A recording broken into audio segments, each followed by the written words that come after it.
Hey, what's going on, everyone? I'm Vinny Costa, editor of Street Muscle Magazine, and your host of the RodCAST, the all-encompassing car show where we talk about all things automotive. Today, I'm joined by my co-host, Greg Acosta, editor of Engine Labs and the all-around tech guru. What's up, Greg? Hey, Vinny. What's happening? Same stuff, different day, man. Look, I even planned it with the coffee cup. Like, I made sure I had it this time. Oh, man. I get turned around a little bit because I'm looking at my camera and I have my screen over here, so I don't always get to see you or our guests. I have to be glancing back and forth. We need to remedy that. I need to get a monitor for my camera, but We'll do a full-on teleprompter setup. Exactly, yeah. But yeah, man. So we're back with another exciting episode of the RodCast. This time, we're speaking to Tim from Speedway Motors. He's the curator of their museum over there, and he has a really cool story to share with us about the Dale car from the 20th Century Motor Car Company, which has recently been in the media because there's an HBO special out about some of the stuff that was going on around the car and the company back in the 70s. So it's kind of exciting. Yeah, I would say that I've watched it, but I don't have HBO because I only subscribe when Westworld is on. But yeah, I haven't seen it either, but it debuted at the end of last month. I think it was January 22nd it debuted. So it's up on HBO right now. For our audience, if they want to watch that before they watch this episode, then go do that now, because there might be some spoilers in here.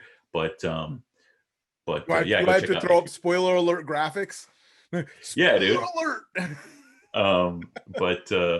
But Tim shed some light on it. He's totally knowledgeable about it. I mean, he's a really nice guy, and he's the curator of that museum that Speedway Motors put together, which is like a massive automotive museum.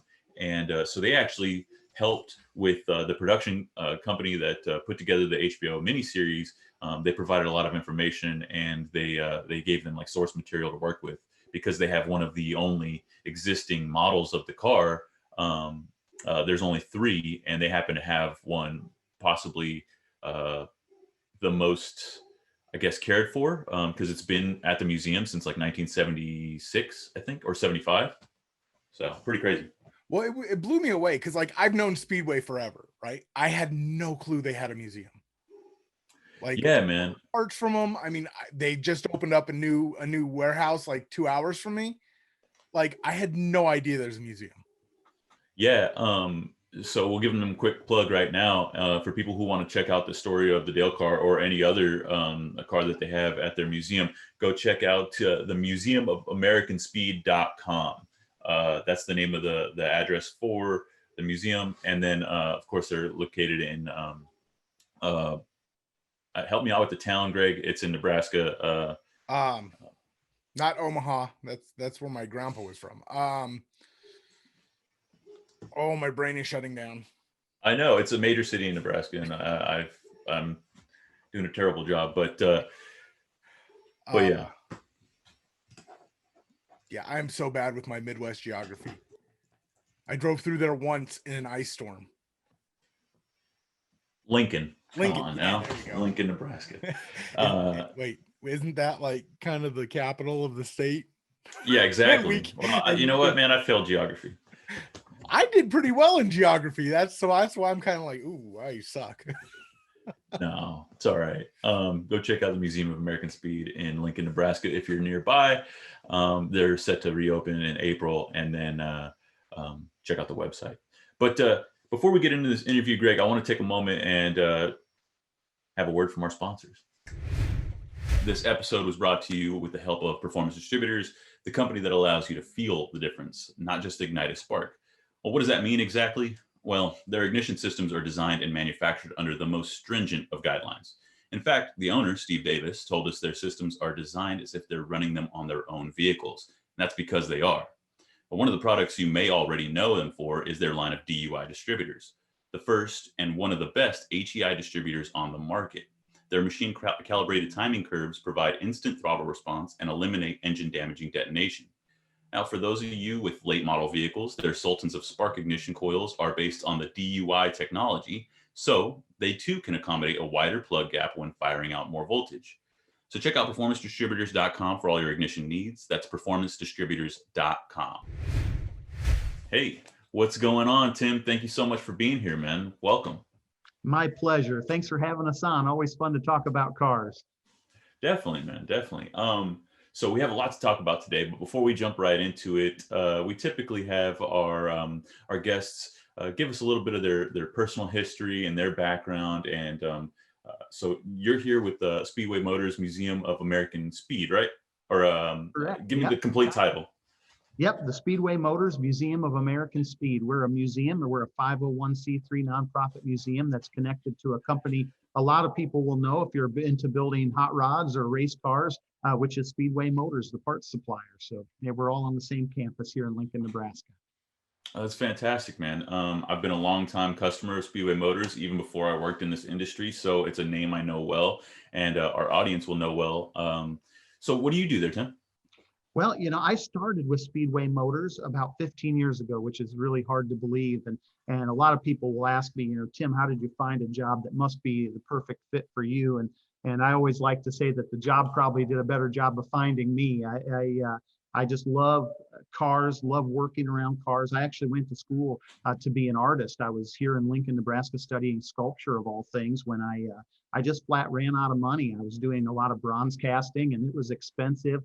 And I needed a summer job, so I came over to Speedway Motors and never left. I just started out as a part-time guy taking orders on the phone and just loved talking to people about their hot rod projects and their race car endeavors, and just kind of worked my way up from the bottom. And about 5 years ago, I was offered the job as the curator of the museum to take over for a great guy named John McKeegan, who's the previous curator, and have just been loving it ever since. So as the curator, I kind of work on just the day-to-day operations of the museum. I'd say the most important thing I do is I stay in really close communications with all of our volunteers, our staff, and most importantly, our donors and friends of the museum, people that love to bring their cars and display them here where a lot of people can see them. So I learn something new every day, but it's the interaction with the people that I really love.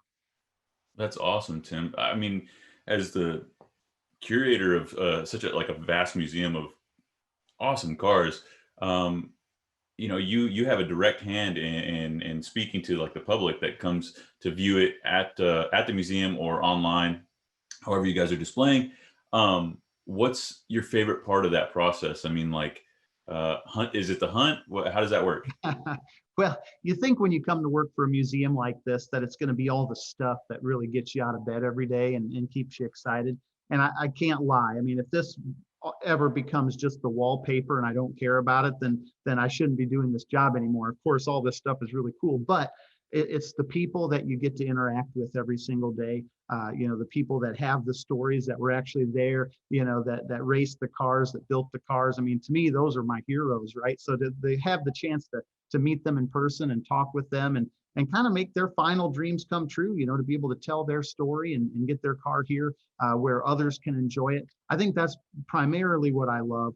The other thing I like about the job too is that I think the main mission is to get young people into our hobby, get people to put their phone away for a little while and go into the garage and pick up a tool and try to build something. I think there's a lot of fear about trying to create something that you're never going to do it good enough or as good as people that came before you. But I really think it's critical that we get our young people into working on cars and building things. I think, and so we hope to light that spark here at the museum. That's really what we're all about. That's awesome, Tim. I mean, you're a hot rodder through and through, right? I was checking out some of your articles on Speedway Motors and the museum website. And correct me if I'm wrong, but you have is it a Deuce Coupe? I have a couple old jalopies that I've been able to kind of collect over the years, and you're right. I mean, my passion is old school hot rods. I really love traditionally built early Fords. I've got a little Model A Roadster that I've been building for a long time. It's on a set of deuce rails with a little 241 Red Ram Hemi. And, I'm not a man of great means, so I've been piecing it together over time. And working with the museum's been a great blessing because I've been able to kind of share that love with people. And then they also will tell me where other old Fords are hanging out. So I've been able to add a 40 Ford Coupe to my collection and also a 34 Ford 5-window coupe, which I have to pinch myself. I never thought I'd own cars like that, but of course they're old jalopies. They need a lot of work, but that's half the fun, right? So. Oh man, but you got a vintage Hemi in there. That's, I mean, you're real old school hot rodder. That's cool, man. Yeah, it's got ports like a Briggs and Stratton, but it's an early Hemi, man. It's not going to blow anybody off the road, but it's fun. That's funny that you mentioned Briggs and Stratton. We'll talk about that a little bit later, I think. But yeah, so tell us a little bit more about the museum, how big it is, where people can find out more, etc. Sure. So you're joining us from a room we like to call Bill's Garage. It's a room really named after the founder of Speedway Motors, Speedy Bill Smith, and his wife Joyce, who started the museum back in 1952. The museum's quite large and quite vast. So you're joining us just from one gallery. Bill's Garage is kind of a place where we bring cars that are like coming into the museum that are going to eventually be placed in other spots later. It's the area that's most in flux, I should say. And I only mention that because you're seeing just a smidge of what the collection is. The building's 150,000 square feet. It's 3 stories tall. It's a vast collection that focuses primarily on the technology of the internal combustion engine. We have probably one of the greatest collections of vintage racing engines in the country, if not the world. But then we have all these wonderful sub-collections of vintage race cars in all categories. We have some, interesting production cars, or maybe even some production cars that didn't make it, which we'll talk about in a second. But the cool thing about our museum is I think a lot of people, when they think of an automotive museum, they think of the roadside attraction where they walk into a steel building and all the cars are like door handle to door handle, and it's not all that exciting. We really try to tell the human story behind the cars, and we also have a lot of wonderful sub-collections. So even if you bring your spouse to the museum and she doesn't care about cars in the utmost, she'll still walk away, or he'll still walk away really enjoying the visit, because we have a lot of wonderful automotive related art, paintings and sculptures. We have one of the largest collections of early pedal cars. We have a wonderful tin toy collection. We have a collection of gas-powered spin dizzy miniature race cars, and just a plethora of toys and other things. And so you'll never walk away from this museum not seeing something that connects with you. Man, that's awesome, Tim. It really does sound like you found the perfect gig for you, man. I can tell you're so passionate about it. That's really cool. Yeah, no, it's fun. That's cool, man. Hey, so as the curator, you have a direct hand in sourcing the vehicles that are in the collection,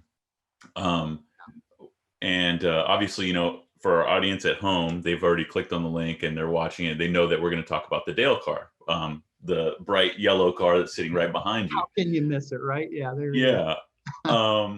So, but before we get into it, in the interest of appealing to that younger audience that you were mentioning earlier, I think Sure. maybe we should talk about the era of car that was from, right? And why such a radical looking car by any day's standards would have any curb appeal at that time. Mm-hmm. I mean, we're talking about the mid 1970s. There's an oil crisis, an embargo, and there's like some weird stuff going on in the States. People are ditching their old Buicks, those big muscle cars, and they're looking for something else. Can you tell us a little bit about that? Yeah, I was trying to put myself in the mindset of the 70s. And so I've been watching some 70s movies even lately. I watched an old Bruce Lee Kung Fu movie from the 70s, and it kind of dawned on me that, the 70s had this different kind of aesthetic even. The things that, were kind of in fashion at the time kind of mimic the shape and the color and some of the things that the Dale has going on.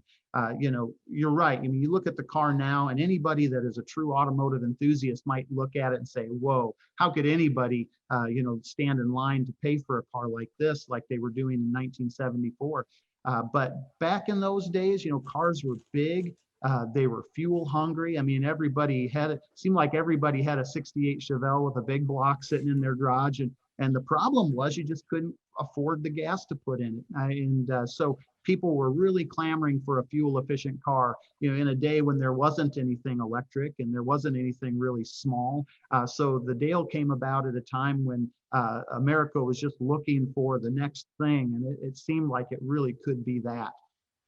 Well, yeah, the way that it was advertised, I could see how it was appealing to so many people, and we'll get into that in just a moment. But yeah, that's you know, some obviously I wasn't born yet. I wasn't even a thought yet when all that stuff was going on. But the country was in a different spot than just a few years prior to that. I mean, you're talking about the late 60s, early 70s. People wanted big cars. They were, you know, I mean, look at a 1970 Cadillac and then compare it to what people were driving in the mid to late 70s, small Japanese economy cars. You know, there's a reason for that. There were, gas lines. You had to only go on a certain day to get gas, and you know, you had to have like a ticket to get it, right. I Sure. mean, there was a lot of strange stuff going on, and and so I guess we can get into like the Dale itself, right? So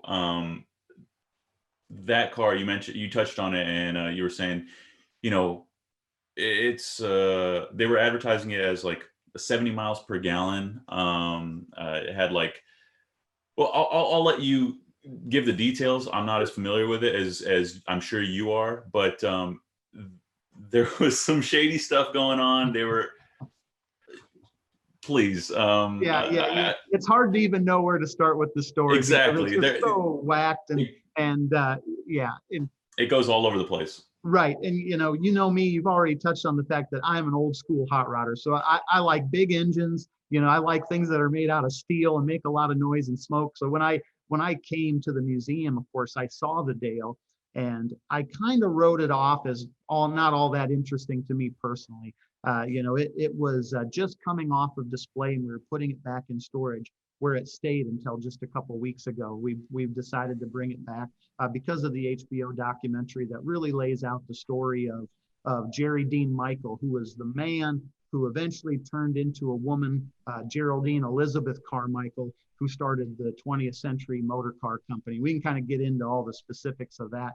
But you're right. I mean, this was a car that was really kind of the continuation of an idea an inventor had, a guy by the name of Dale Clift. And Dale was a motorcycle guy, but he was also an inventor, always trying to come up with the next great idea. So kind of during the fuel crisis, he created this really cool car. It was drivable, motorcycle powered three-wheeled car. And you could tell it was built out of motorcycle parts. It had really skinny wheels. It was cloth, stretched cloth body, nothing you'd want to get in a collision with, but it actually drove and it performed. And when he brought his idea to, at that time, Elizabeth Carmichael and said, hey, check out my car I built, she thought it was great, and she thought, hey, here's something I can hook onto and we can run with it. So they created the 20th Century Motor Car Company, and the car behind me is one of 3 prototypes built by that company. So the car that you see over my shoulder is a car they like to refer to as the space car because it's probably the most futuristic, probably the slickest looking of all the Dales that exist today. It was the one used on The Price is Right, when they were trying to get exposure for the car. They also used it on all of their sales brochures during the era. So it's just an interesting concept. And if you've watched any of the documentary on HBO, the $1 million question is what were the true intentions of Jerry Dean Michael? Jerry, as a guy prior to starting the car company, was involved in all kinds of crazy, shisty stuff. He, making his, printing his own money.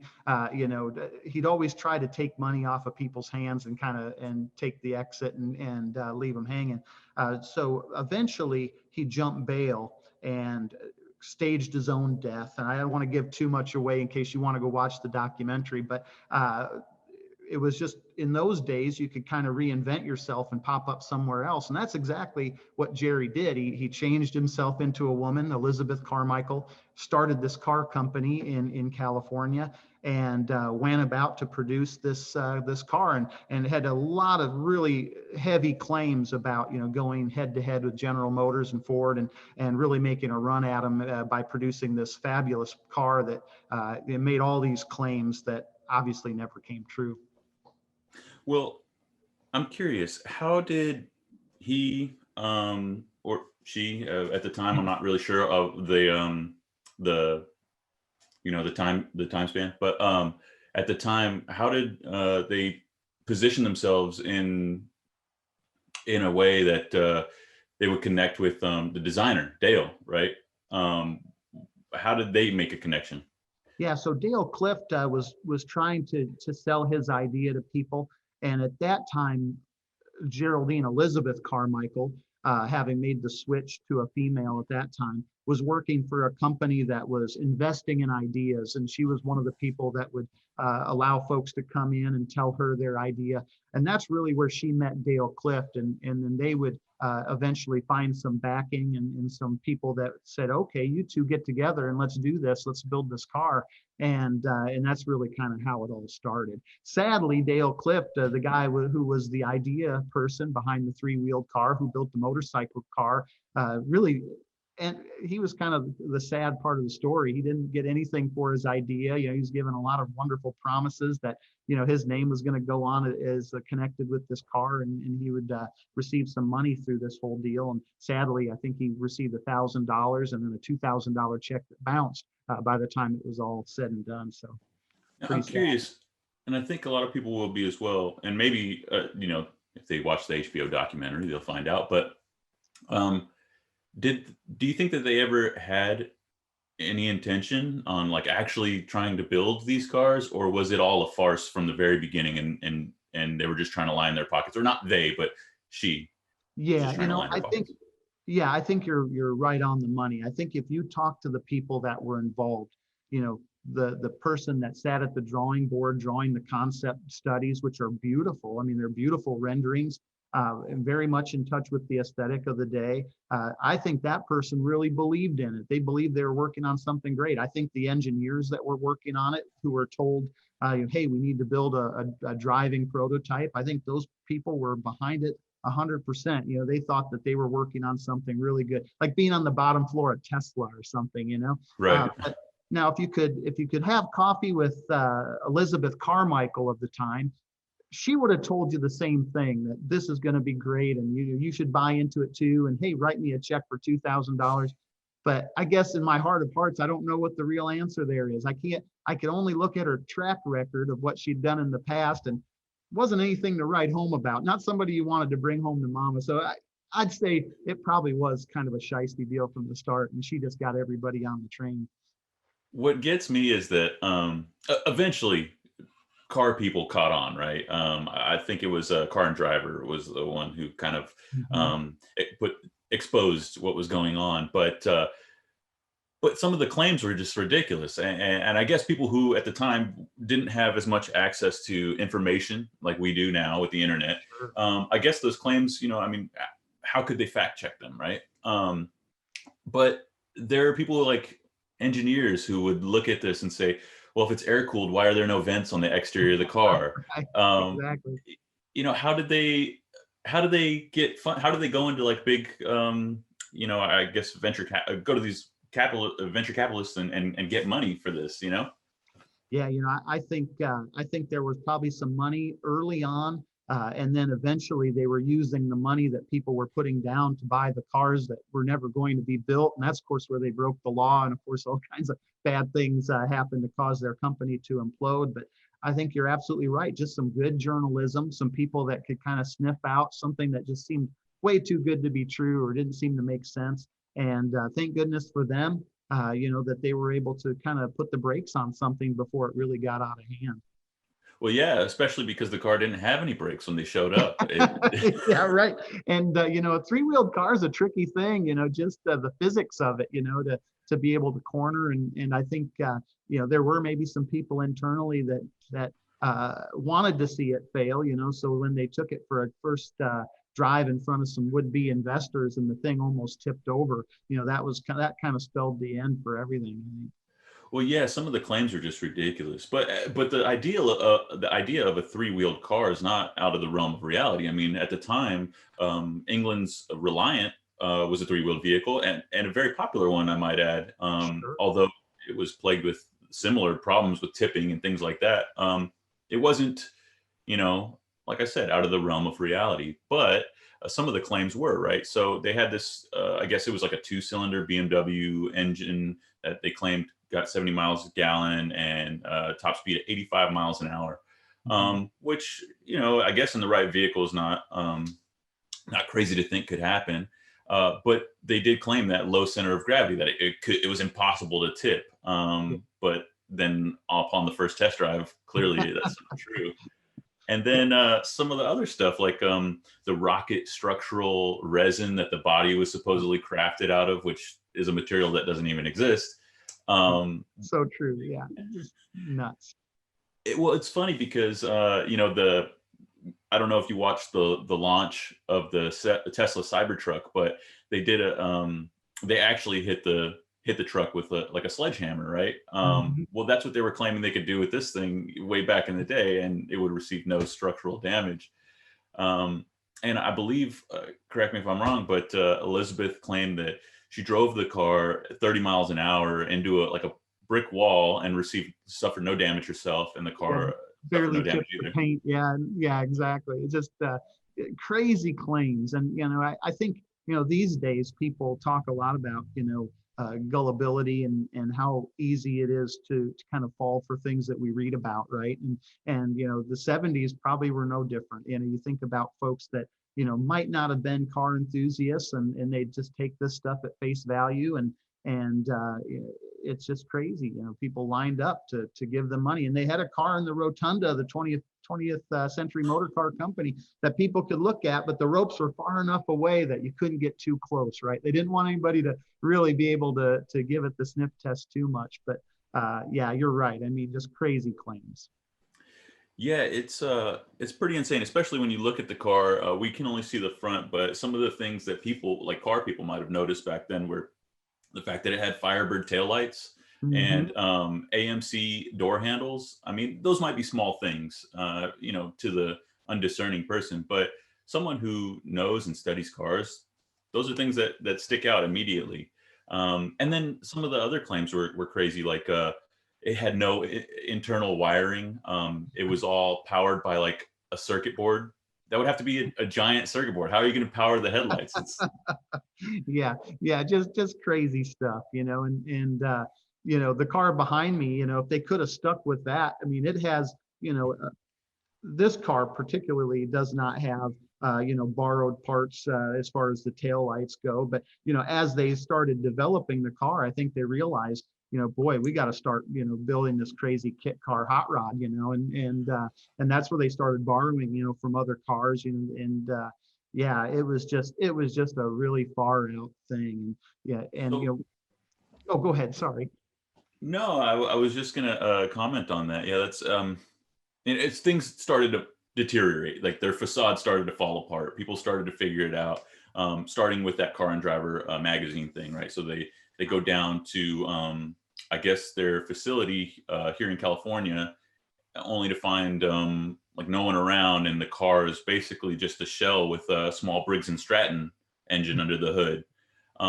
What can you tell us about how that started to happen, and what happened with the William Miller murder, and when things started to really kind of fall apart for them? Yeah, it's kind of like my grandpa used to always tell me, never tell a lie because you'll have a lot less to remember. And I think everything just ended up catching up with Elizabeth Carmichael. She'd made so many crazy claims about the car that she had to tell more and more lies to kind of keep it all afloat, and eventually it just all came crumbling down. And she had a number of people kind of hanging around the shop that some of the engineers who worked there said, gosh, if they weren't mafia, they sure looked like they were. So Elizabeth called these guys for personal bodyguards, and I think as things started to deteriorate, the stress level went way up, and like you say, you'll learn in the documentary that as Elizabeth was fleeing to go to Texas, somebody ends up getting shot at the 20th Century Motor Car offices. And I mean, it's amazing it took as long as it did to get out as a documentary, because it's just such a wacky story. And of course, it got to the point where Elizabeth Carmichael had to really go into hiding because, they were after her. And it took quite a while to find her. I mean, she was pretty good at blending in.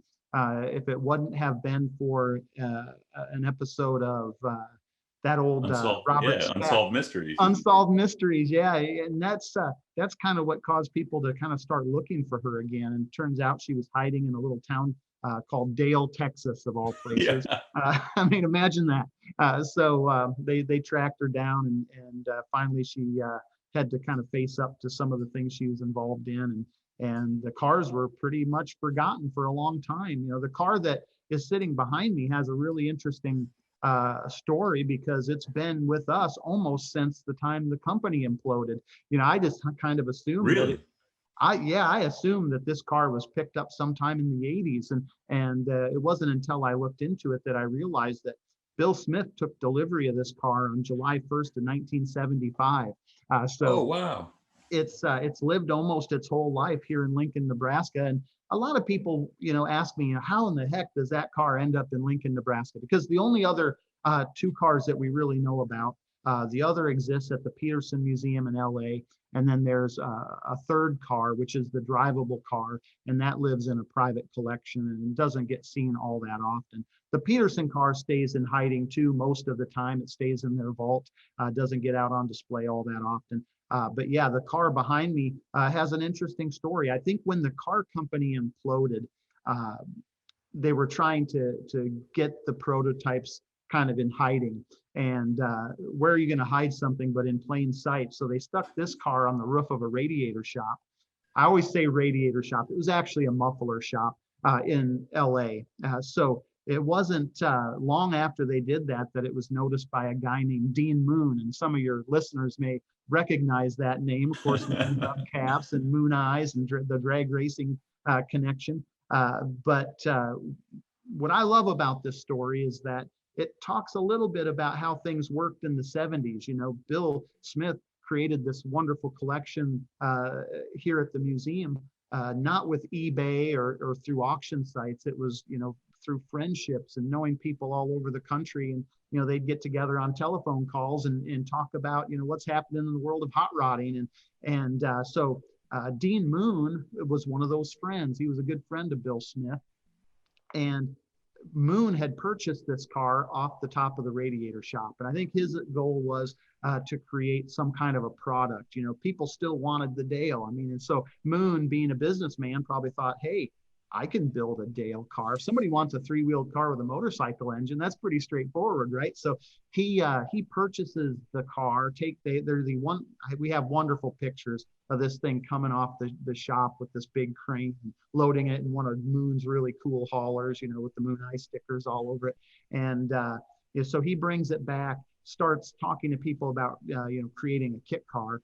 And I think the government in California just wasn't too keen on anybody relaunching the Dale. So I think they just said, you know, I think they pretty much told Dean not to mess around with it, you know, to let it go.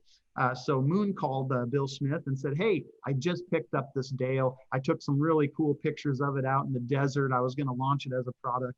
And Bill was really intrigued by the story too, because it was big news, you know, in 1974, late 70 or early 75. So Bill said, well, heck, you know, I have a catalog and I offer fiberglass parts. Maybe I can, you know, make a kit car out of it. So we have these great photos in the archive of Dean Moon and Bill Smith together, you know, next to this car when it was first delivered. And I think it didn't take long for Bill to realize that, you know, creating a product out of it was just going to be a lot of work, and he would rather stick to racing and hot rods. So it came to the museum archive, and it's been sitting here ever since. So. Oh man, that's awesome. So tell me what it's been like since the HBO picked up the miniseries. I imagine they might have reached out to you for information and things like that. Yeah, you know, I'll be 100% honest. When I first started working at the museum, I immediately started receiving phone calls from a young guy named Nick Camilleri, who is really the guy behind the documentary. And he became just so interested in this story after he was going back and looking at old episodes of Unsolved Mysteries. And when he saw that episode about this car and about Elizabeth Carmichael, who made you know, who was a transgender, he got really excited about it. So he started calling our museum because he found out we had the car. And this would have been 5 years ago. And he said, Tim, I'm making this documentary and it's going to be awesome and people are going to love this story. And I'll be honest, being a hot rodder, I'm kind of like, yeah, good luck, best of luck to you. But at the same time, we wanted to help him, right? Because we are all about, keeping people's dreams alive and keeping them excited. And so it was fun to work with Nick. Nick was super passionate, wanted to see the car. He wanted to see all of our old photos of Dean Moon and Bill Smith and all the correspondence that happened. This is all old school stuff. I'm going to write a letter to Bill Smith and Bill's going to write me a letter back, and before the age of email. So luckily we still have all that stuff. And so he'd come to the museum, he'd look over that, and if anything came up for sale about the Dale, he would ask us if we could buy it. So we ended up picking up a few other things, along the way, and really tried to help Nick the best we could to give him access and let him photograph this car and do what he needed to do. So that's been a lot of fun. And then to see his dream come true, to see it picked up by HBO, and he's way busier than I am. I do a lot of these interviews, but he's even busier. So it's great. He's in the limelight and getting his story out. No, that's awesome, man. I mean, I can imagine, trying to track down some of that stuff and acting as the steward of the story, right? And as a historian, basically, Sure. collecting, brochures and things like that, because it's all a part of that story, right? You have the car, but to have all of it together really paints that picture of the time, the crazy stuff that was going on. I think it's really cool. Is this the first project that you've worked so closely with someone on to where you have to kind of do some digging and act as a historian in that way? You'd be surprised. Every single day we talk to people that are researching something related to the world of racing or historic hot rods and sports cars or Indy. We have so many wonderful people that are involved with the museum, including 48 volunteers that really get into the history. We have an internal library here of paper and blueprints and other documents. So it seems like a day doesn't go by where we're not involved with somebody that's trying to write something or create something out on the web, to help people understand the history. So that's really one of the most fulfilling parts of the job too, is to be able to, make those things happen, to share the history. So the people that were involved with it that are no longer with us get to live on, and I think that's really important. Certainly. That's one of my favorite things about what we do, working in, automotive journalism is, carrying on that information and sharing it with others so that they can live on, just like you said. But where can people find out more information about everything that you have going on at the museum right now, the Dale car, etc.?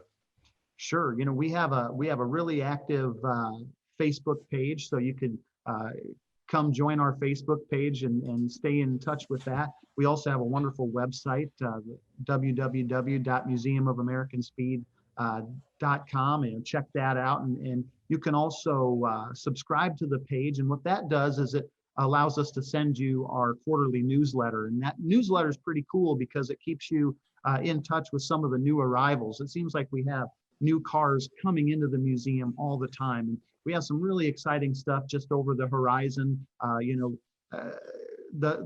just touch on this for a moment, because with the pandemic, museums have really suffered. I heard a statistic not long ago that 50% actually of museums in our country, not just automotive museums, but all kinds of museums, 50% are going to fail because of the pandemic. And that's a statistic that just makes me really sad. I mean, but luckily we're doing really well here at the Museum of American Speed. We're scheduled to reopen to the public on April 1st.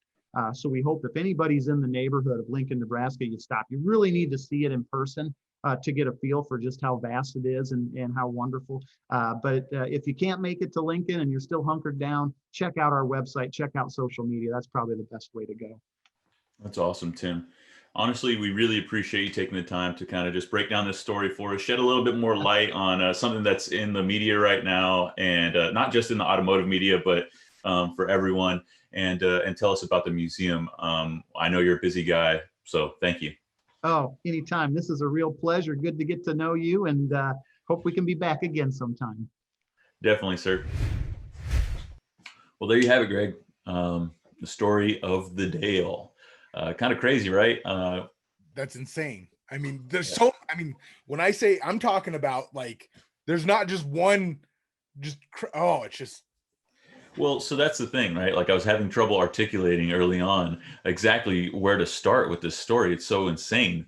And we just touched the tip of the iceberg because we didn't want to give too much of the HBO miniseries away, especially because, I think our audience will be a little bit more enticed by that because of the production value that goes into a show like that. But a lot of stuff was going on. I mean, what blows me away the most is the fact that like they could get away with something like that at that time, right? And then I think like, could they get away with it now?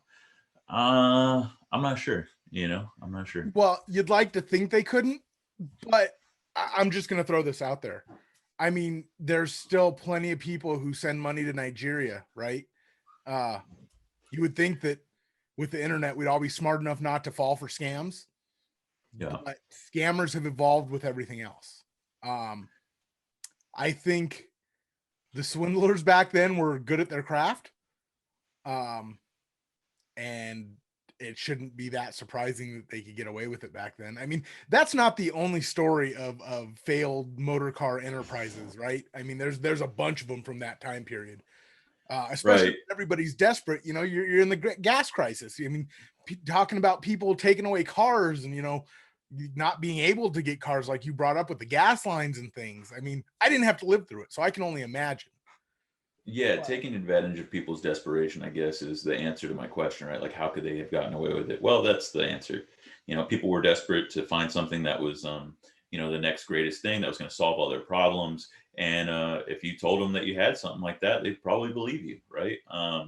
Not that they were any more gullible than people are today. I think it's just, there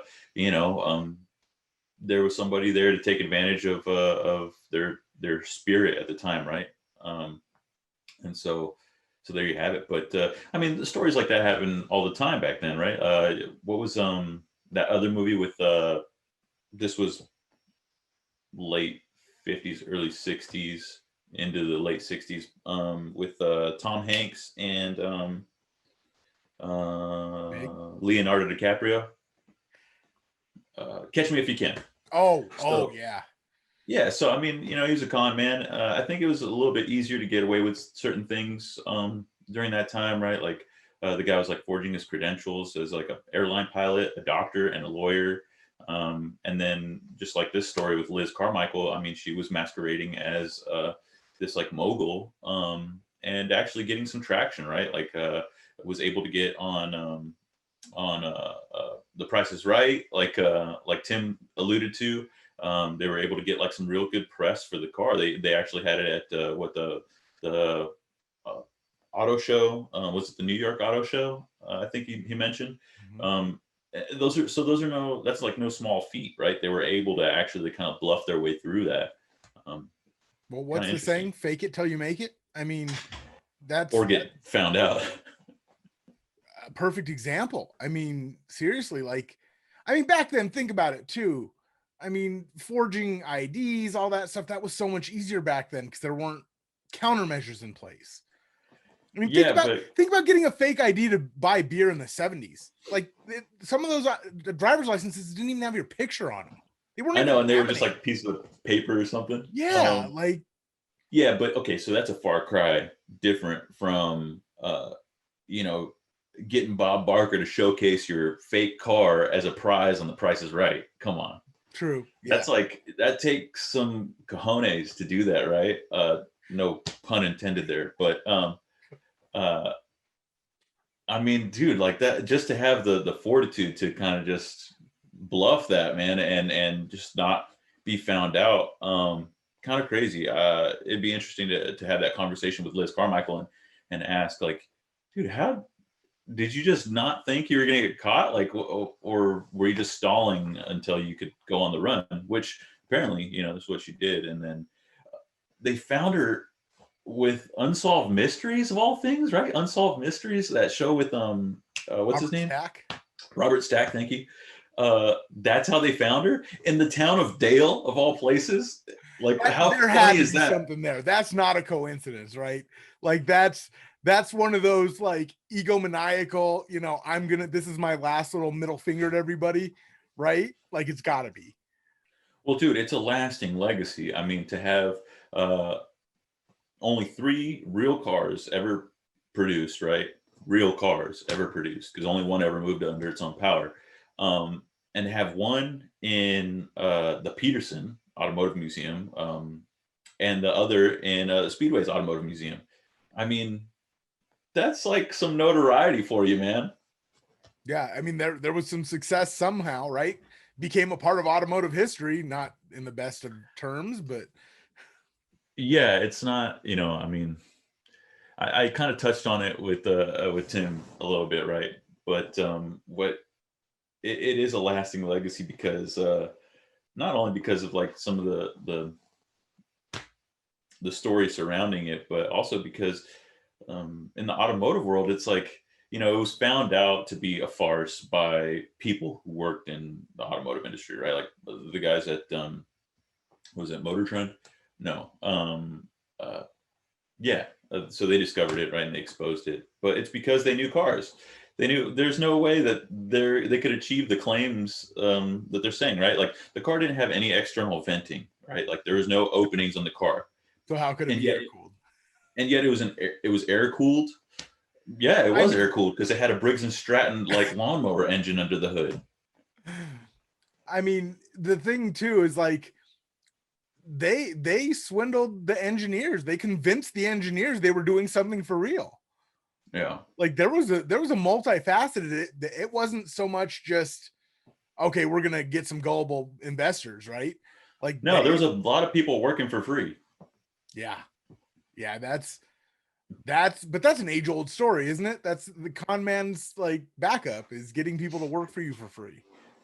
Yeah, I guess that's true. But it's just kind of crazy. And then like the whole um, like space age technology and just like some of the claims that they were making were just totally preying on people's fantasies, right? Like, oh, cool, this is like the next thing, and we're advancing so quickly. And I think people wanted to believe that there was going to be something to save them from this dependency on oil, and it must have been like a scary time for the American public. Like, man, I can only go to the gas station on certain days, and I can, we're rationing this gas, and times are tough, So I think they were looking for something that was going to answer their problems. What I mean, you can still see remnants of that. Like, I mean, just think about watching like late night TV and you see the space aged super sunglasses, right? And they're like, it's like, dude, they're $8 sunglasses. And it's like, oh, they've got these space aged blue blockers and blah blah. And it's like, hey, I like blue blockers. oh, were you one of the ones that was on? Oh my god, I can see everything now. No, but I do use some yellow tinted glasses to drive at night, because it cuts down on the glare, but I can still see. Are you sure that's not your just homage to Hunter S. Thompson? No, they're not like aviators. But yeah, those are pretty good. And then I use them to go when I go shooting at the shooting range too. Well, I mean, I'm not arguing, against some real technology in optical lenses and stuff. I mean, I know a tuner who wears yellow glasses just because he's staring at a computer screen all day, looking at, spreadsheets and VE tables and stuff like that. I thought you had to wear those yellow glasses when you're checking for like AC coolant leaks and stuff. Those UV glasses. Oh yeah, that's just basic color blocking. That's like the first form of code writing where you write in red ink and blue ink and then put different color lenses to see what's there. But yeah, I mean, but they use the same terms, late night TV, space age the same technology that NASA uses. Well, NASA uses screws. Does that make a screw space age technology? If it's titanium. But yeah, no, I mean, yeah, that's basically what it is, man. But anyways, it's a really interesting story. If you want to find out more about it, definitely head over to Speedway Motors website and check out the museum. Also, check it out on HBO. It's up there right now if you have a subscription. If you don't, download it. Free plug for HBO. So yeah, great. hey HBO, if you're listening and you're appreciating this plug, hurry up with Westworld. Oh, I thought you were going to ask for some money. No, I want more than money. I want season 4 of Westworld, please. All right. I kind of still. I want know the my money. priorities aren't in the right. I get it. No, but yeah, man. So, anyways, what do you got going on at Engine Labs, dude? Oh man, we got a ton of stuff. I've been working behind the scenes after MPMC, getting a whole bunch of stuff. I'm trying to get stuff moving. Hopefully, we've got the LS 5.0 coming back from the machine shop any day now. Hey, moving on that. We've referenced MPMC a few times in the last couple episodes. Maybe you should elaborate on what MPMC is and how you use that to create content. Yeah, sorry, that is something we do kind of gloss over. We just expect everybody knows what that means. MPMC is a council at SEMA. It's the Motorsports Parts Manufacturers Council. And what we went to was the MTC, the Media Trade Conference. It's held every year at the beginning of the year, and it's basically where magazines and editorial meets with the manufacturers, and we talk and we have dedicated meetings. You know, it's not like any of the other trade shows where they have booths and you kind of go up. No, you have like dedicated 30-minute meeting blocks. And we basically try to plan out, you know, stuff for the rest of the year. Because we have uninterrupted, there's not people walking in front of you asking if they can take a free pen and, you know, all that stuff. So it's just a real, you know, solid conference where we just discuss everything. So coming out of that, like on Engine Labs, for example, I was telling you this off the air. I came away with 38 article ideas. And so I don't know if that makes it. That's a full year's worth of article ideas.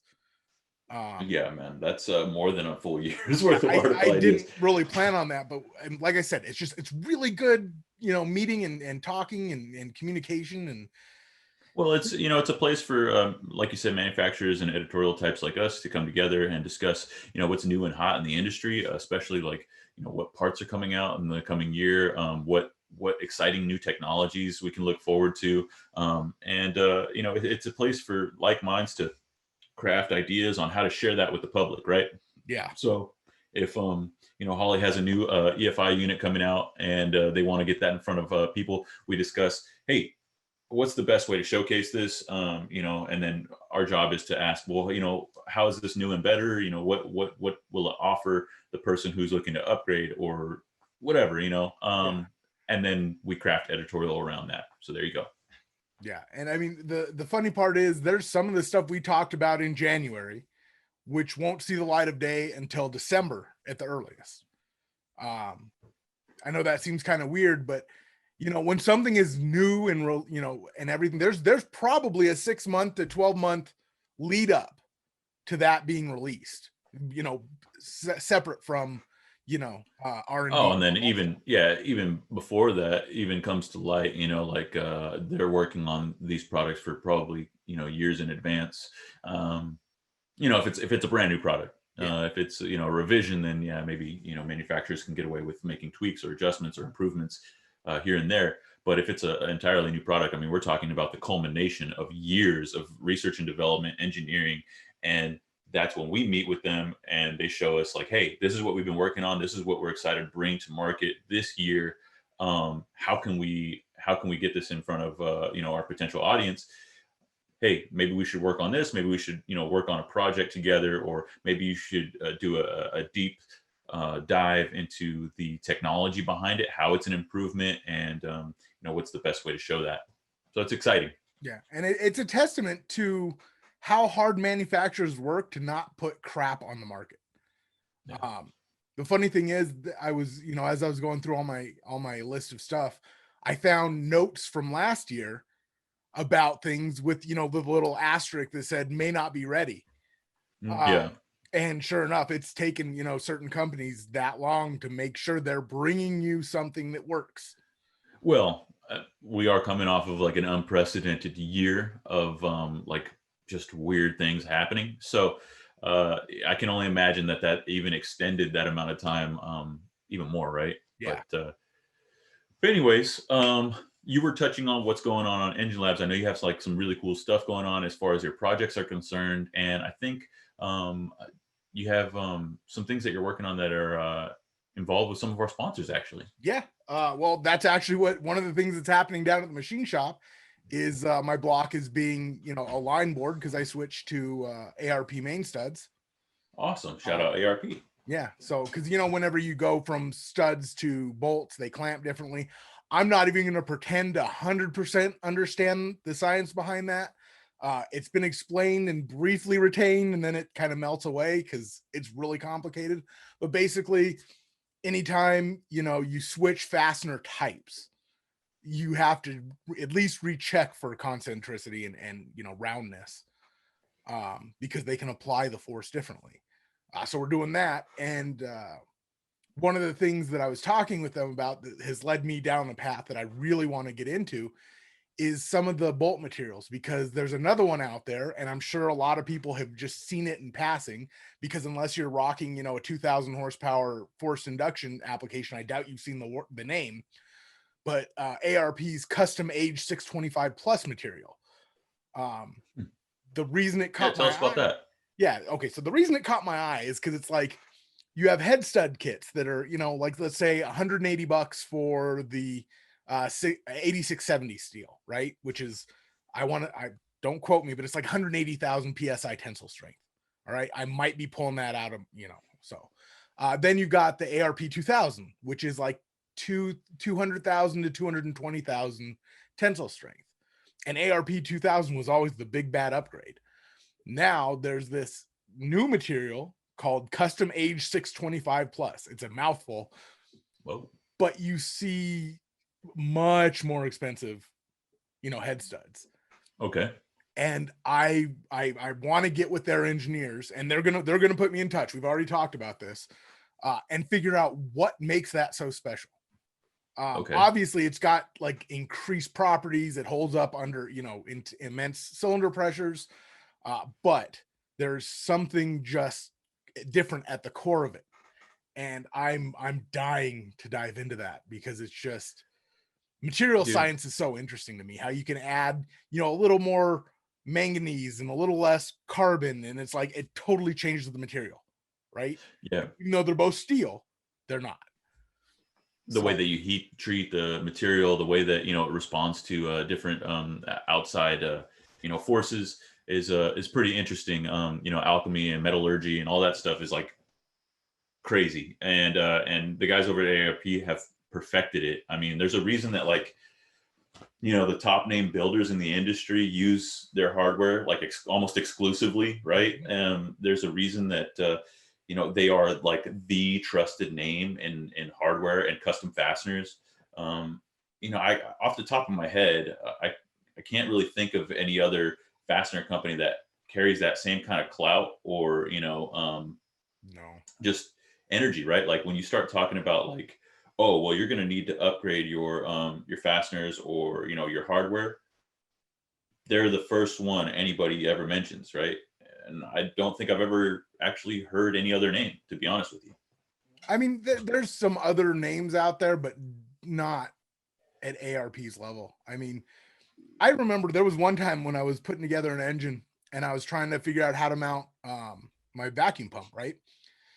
And I'm just, you know, I'm sitting there mocking it all up. And I was like, you know, it would be really cool if I had this double-ended stud that had two, that I could actually pick up a hole on the block and then, you know, just run something here, because I had machined a slot that was bigger. I was like, I don't like the slop. And just out of the blue, I emailed Chris over there. And I was like, hey, like, just off the, you know, maybe out of left field, would you happen to have a stud that was something like this? And this is at like 2 or 3 in the afternoon. And he's like, oh yeah, it's an ARP 1, 2, 3, 4, 5, 6. It'll be there tomorrow. Huh. Like I had dreamt up this stud, and he's like, "Oh no, we have that on the shelf. Don't worry about it." And I'm like, yeah, it blows me away the comprehensive catalog they have. I mean, for the LS, I mean, I even went with 12-point stainless valley cover, front cover, and rear cover bolts, or hardware, I should say, because if the engine's going to look good, I want it to look good. I don't want to put a stock fastener back there, and they nailed it, right? So I mean, their stuff is just awesome. I mean, Well, I don't know there's a project I have that has anything but ARP on it. there's a reason that their stuff is better, right? We can talk all day long about their reputation, but there's an earned reputation, right? Like, and it's because of the raw materials that they use, their heat treating, polishing, and grinding methods, the fact that they use a thread rolling instead of thread cutting, the way that they make a nut and a bolt, right? Like just the actual process of doing that, and then obviously the coating and their finished product, the quality assurances that they provide for their customers. Because of all those reasons, they have this fantastic reputation, and then they're just like battle tested. They're just superior to an off the shelf part that you can get at a like an auto parts store. It's just a fact. Yeah, and I mean, and that's the thing too. I know there's been like all these videos on YouTube. If you have any like any interest, hardware store grade 8 fasteners that are basically just gold zinc plated garbage. Like they're not really grade 8. That's the ultimate thing. There's some inherent trust in your supply chain, and with ARP that they're not going to China for the cheapest pot metal screw that can be yellow zinc plated. But we should mention that people should be careful, dude, because if you're buying like stuff off of like online retailers, there are there are counterfeiters of ARP hardware, right? Their reputation is so trusted that like people are faking the hardware, right? So you got to be careful, and definitely if you're going to be purchasing them, order them either directly from ARP at arp.com or check out like one of their suppliers, or one of their retailers. Their site's actually arp-bolts.com. The only reason I know that is I was literally on there yesterday looking for parts. But appreciate it. Yeah, I mean, and that's the thing too, is Jeff touched on that. When you get so good, people try to take advantage of that name, and that stinks. But I mean, I've never encountered it, because I always order straight from ARP or from Summit or Jegs or a trusted retailer. Speedway. Speedway, exactly. It's just I will pay that, because really when you break it down, right? You order something off eBay, you order something from a trusted retailer, it may look like 5, 10, 15 bucks. What is that in the grand scheme of what you're putting into your project? Well, it's not just that you have to take into consideration, right? It's like, okay, you might see that you're saving, $3 or $4 or $5 like on like shipping, or like the cost of the actual item that you're purchasing. But that's not always the case, right? You can go on to those retailers online, like just directly to the website at arp-bolts.com, or like Jags, Summit, Speedway, and buy them, using like different coupons or rebates they have. I mean, all you got to do is kind of hunt around a little bit, and you can match that price 9 times out of 10. So yeah, I mean, yes, it kills me that there are no speed shops, local to me. Like, I miss the real speed shops, but like the internet is started out as kind of a lawless wasteland where anything went, right? But there's definitely some valid paths now that you can take. Well, I gotta admit, okay, so like the closest thing to a speed shop near me is like a Pep Boys speed shop. And the one that's close to me is actually really good. I like the Pep Boys speed shop. They have a lot of the stuff that I would expect to find at an old school speed shop. But outside of that, those online retailers that we mentioned a few times, that's going to be your best bet, right? That's your closest thing to a speed shop. It just happens to be online, and that's the way of the world now. But we're talking about American companies, so it's not a bad thing. Yeah. I mean, I think about O'Reilly's and AutoZone, and like, I've always been very, very, very lucky. Like, I will find the one counter person that I like, and I will make sure when I'm in there, they're working, they wait on me. I'll wait, let 2 or 3 people go ahead of me, so I get the right person. And I've been very, very lucky with that, because I can think everywhere where I've lived, I've had my place, right? And I've had a trusted person, and we don't have to go through the make, model, color. Why does the color of my car matter with my windshield wipers? But Dude, I love those memes where it's like a car on fire, and they're like, I told them I had a 4-cylinder, and they gave me the bulb for an 8-cylinder. right, Hilarious. like it's nuts. But it's not their fault. That's how the system is designed. The system is designed to the lowest common denominator. Bro, AutoZone and O'Reilly's and all those places, they are not designed for you and me. No, look, you're preaching to the choir, man. One of my very first jobs was working at Cragen before it was called O'Reilly's. When I it used to was work at CSK? Cragen. Yeah.